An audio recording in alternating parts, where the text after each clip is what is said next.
Você conhece os verdadeiros motivos que trouxeram várias famílias de canavieiras aqui para nosso território? Possa entender sobre como Camaquã ela vai ter suas origens, quais vão ser as ambições que vão se ter sobre esse território, nós precisamos voltar um pouco no tempo e falar sobre o comércio do cacau.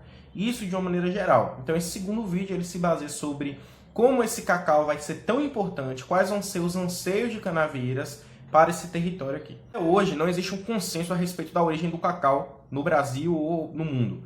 Bom, basicamente alguns historiadores acreditam que o cacau ele vai ter sua origem lá na América Central. Então várias civilizações pré-colombianas como os maias e os incas já vão ter acesso a esse cacau. Por exemplo, os maias vão utilizar o cacau, ou a semente do cacau especificamente, como uma moeda de troca.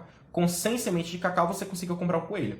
Já os botânicos no Brasil, eles acreditam que o cacau vai se originar na floresta amazônica. Então nós já percebemos que não vai haver um consenso de maneira geral da origem desse cacau. Não podemos delimitar onde que vai ser a origem do cacau, nós podemos começar a observar como que ele vai ser trazido para o sul da Bahia. Bom, num trabalho de Marcelo Lins, ele cita que os jesuítas eles vão ser os primeiros a trazerem a plantação para os seus quintais, na região de Camamu e de Ilhéus. Porém, apenas com uma grande produção de cacau, uma monocultura desse cacau, o cacau como uma cultura de uma sociedade, surgem canavieiras na fazenda cubículo. Nesse meio termo, nesse contexto histórico, nós vamos ter então o desenvolvimento de canavieiras e de um novo produto de exportação, já que nesse período na história, por exemplo, livros didáticos que a gente vê na escola, eles trazem que a Bahia foi uma grande produtora de açúcar e a gente dificilmente vê a respeito da grande produção de cacau que vai se ter. Então, a Bahia, nesse momento, estava aí sofrendo uma queda no açúcar, porém, ela estava emergindo em um novo produto de grande exportação, que seria o cacau. Então, Canavieiras ela vai se beneficiar justamente por isso. Ela estava ali em uma monocultura de um produto que estava aqui em grande crescimento, principalmente no século XIX e século XX.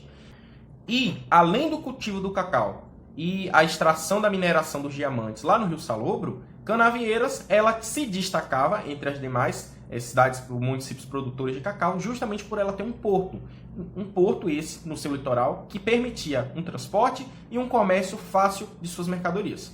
Então, graças a ela ter um porto, ela vai ser comparada com Ilhéus. Então, dois grandes destaques desse período de produtores de cacau vão ser Ilhéus e Canavieiras, justamente por possuírem portos. Tanto é que Camaquã, ela, em 1970, ela recebe o título de uma das maiores produtoras de cacau da Bahia, se não no Brasil, se eu não me engano. Mas o que então acontece? Por que Camaquã não é desenvolvida no tamanho de Ilhéus, em questão de território?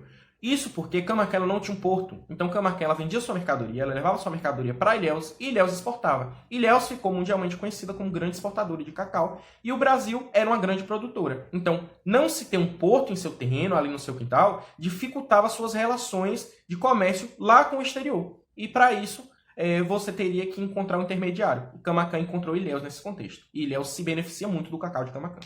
A partir daí, o declínio e o desaparecimento dos diamantes lá no Rio Salobro vai ser um agravante para Canavieiras, justamente porque ela estava perdendo os seus maiores produtos que geravam economia em sua cidade.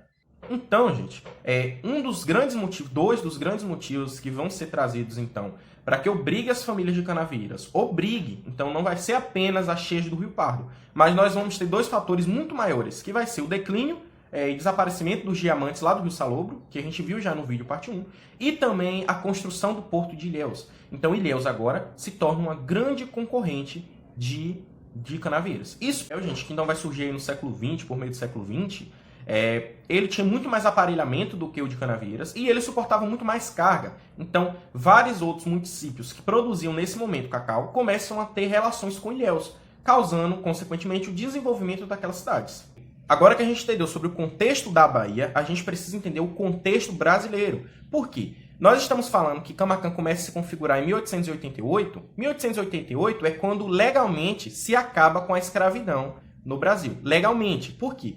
Na prática, a escravidão demorou ainda alguns anos para se acabar. Então, 1888 foi apenas uma data simbólica, considerando que ainda se mantém o trabalho escravo. Ilhéus, por exemplo, ela não vai precisar da mão de obra naquele momento, porque ela já tinha produzido uma quantidade enorme de plantações de cacau. Então, ela não necessitou mais da mão de obra escrava a partir daquele momento, aderiu ao novo modelo, justamente porque ela já tinha se beneficiado, utilizado e já tinha garantido as suas safras, as suas colheitas futuras.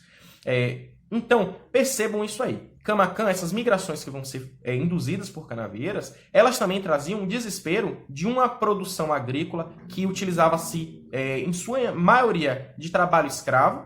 Então, estavam se vendo perdidos. Iriam ficar sem mão de obra, estavam sem os diamantes, que eram importantes para eles, e estavam atrasados em comparação a ilhéus.